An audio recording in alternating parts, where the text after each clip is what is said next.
LA28 CEO Reynold Hoover defended ticket pricing for Los Angeles Olympic Games, saying the average price remains accessible and more $28 tickets will be released in later drops. He noted most tickets cost more than $100 and can reach as high as $5,500, with a 24% service fee included.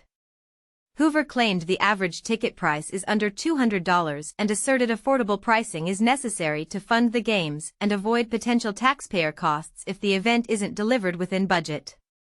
After cheapest tickets sold out in locals-only sale, some Angelenos worry they'll miss affordable seats. LA28 has not disclosed exact quantities of $28 or under $100 tickets in future rounds, though organizers have promised at least 1,028,000 tickets. The organization hasn't ruled out dynamic pricing in future rounds.